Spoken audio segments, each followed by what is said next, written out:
Hello everybody and welcome to the first tutorial of actually coding the more advanced port scanner. Now we will code this port scanner in the Python 2. Basically we will use Python 2 to code it, so let us see how that will work. Let us actually first ls and let us nano advanced scanner.py. You can call it anything you want, it doesn't really have to be the advanced scanner itself, but I just named it like that because it will be easy to differentiate it from the other scanners. So right now we need to start with the regular line, which is user bin Python, and we need to import 3 different libraries for this program. Now why am I calling it advanced? Well, I'm calling it advanced since it will have a better help option, or I don't know how to say it. You can specify the help option with the program itself, and it will prompt the users how they can use the program, which will be really easy to use for anyone running it.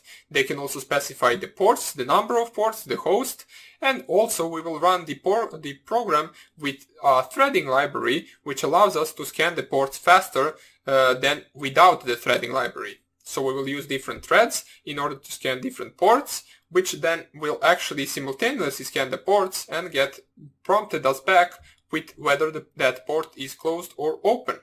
So the 3 libraries that we need to actually import are the socket library, so we will use from socket import star. Now this basically means that from the socket library we want to import everything. This star right here basically represents everything. The next library we want to import is the opt_parse library, so import opt_parse. This library allows us to actually specify the help options that we will get prompted to the user, such as actually specifying the ports and specifying the hosts, and if they specify, for example, -h, which will stand for -help, they will get the usage of the program printed out. And the third library is the library that I mentioned, which is the threading library. So from threading, we want to import everything.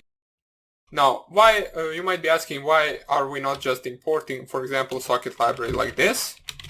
Well, basically, since we are going to use this a lot, I believe, we will just specify from socket import everything, so that we don't have to specify the socket prefix in every function we use for the program. So make sure to specify it the same as I did, since some functions, if you just specify it as an import socket and import threading, will not really work. So let's see what we actually need to do in order to get this program to work. What we will have is, we will actually have a main function, so let's call it main, which will take no arguments, of course. And here we will actually code the available options for the user. If the options are well specified by the user, then we will continue to actually scanning the target and printing whether the port is open or closed. So let's see how we can do that. We can do that with simply using a variable which we can actually call parser, which will then equal to the function we will use from the opt_parse library. So that function will be opt_parse and then dot. The name of the function is option parser, and then between the brackets in option parser, let us open and close the brackets, we want to specify, for example, the usage of the program itself. So we can just do that by specifying them between the double quotes, and here we will actually type here usage of program, so of program, and then 2 dots, space, and then here we want to specify what they need to specify in order to actually run this program. So plus, we want to plus this. Now this plus basically means it will add a string to another string, so we need to specify that plus and then open another quotes, so open and close the quotes, and -h, capital H, or you can use lower letter h, it doesn't really matter, and then we want to specify target host, and then -p, or let's actually use the h to be smaller, or bigger h will be the target host and smaller h will be the help option. Or we will even see, it doesn't really matter. let's use -p for the ports, and here we will specify target ports. So this is the simple usage of program that will get printed out once the user actually specifies the command wrong or doesn't really know how the program works, so they will get printed out this part right here, and after that they will know what they need to do in order to run this program correctly. So right now what we need to do, since we specified the -h to be target host, which is the IP address of the host they want to scan, target, not target, and -p to be target ports or port, so let's just leave it on port so that then they don't get confused. And right now, what we want to actually do is add both of those options to our parser.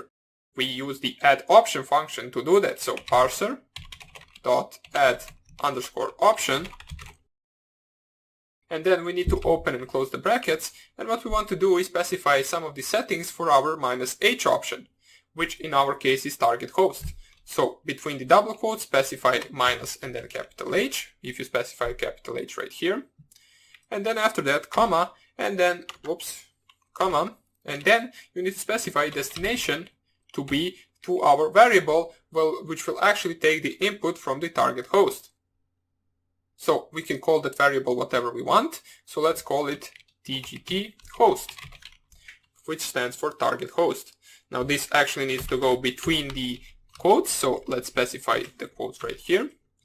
TGT host, then specify after that comma, and then the type of that variable is string, so type equals, and then we need to specify between the single quotes string, which stands for that variable actually being a string itself.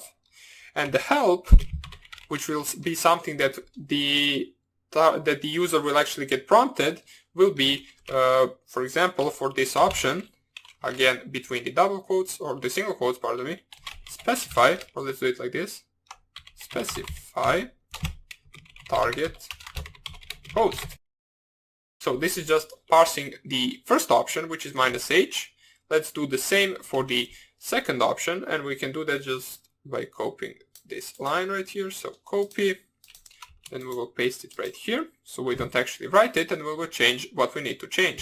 So the parser.add option is the same, and now we want to actually parse the option -p, which is the target port. The variable cannot be the same, so let's name the variable to be target port. The type of the variable will still remain the string, and the help will be specified target ports separated by comma. Now why are we using target port separated by comma? Well, we will add a function to the user, or basically an option to the user to specify multiple ports that they will specify, or that they will actually separate by the comma itself. Now all we have to do is to actually first parse our arguments to the variable, so options, comma args, and then we need to use the parser, which is our variable right here, and we need to parse those arguments. Now basically, if you are new to this, this can be a little bit difficult syntax, but it doesn't really matter. This is just the syntax of the Python library itself. It is not really something to worry about. Basically, in this ops parse library, there are the functions such as add option, parse args, that are used to actually specify different settings for this program. This is really optional thing. We just want to make it the best we can. This really isn't really needed for the port scanner itself, as we saw in the previous videos where we actually managed to scan the ports, whether they are open or closed, without using this. But if we want to, for example, put this program on GitHub, we want to actually make it a little bit prettier and a little bit more user-friendly. So all we have to do right now is actually specify our variables. So we used two variables, the target host and the target port, and right now we need to set them to be target host equals options.target host. Since we only specified them in these two lines, we didn't really specify them as a variable itself. So right now we need to make sure that the target host is referring to the options.target host, which is this right here. We need to do the same for the ports, so we will use now the variable called TGT ports. In this variable, we will actually use the ports that the user specified that are separated by comma, so we need to actually see how we can actually separate them. We can do that simply with this. So first of all, equal sign, then the ports need to be string, and then from the options we will use the variable tgt port, and we need to split them, so split each port with the comma. We will use the split function to do that. So what this will do, if for example we specified something like this, so 1, 2, 3, 4, we want to scan first 4 ports, what this will do is it will add all of these ports to the target ports, but it will separate them from the comma, since if you try to scan a port with a comma, it will not work and it will prompt us with an error. This function split allows us to actually split them by the comma itself. So all we have to do right now is actually check if the user specified correct arguments for the program, and then we can actually proceed to the scanning of the ports. Now we can do that like this. So if target host equals to none, which basically means if they didn't specify anything to be a host, and if target, or basically and or if target ports, since our variable right here is called ports, which is a list, basically holds on to the 0 variables or 0 ports, that means that our program has nothing to scan, or basically equals to none, we want to actually print the usage of our program, which is this right here. So usage of program, we want to print parser.usage.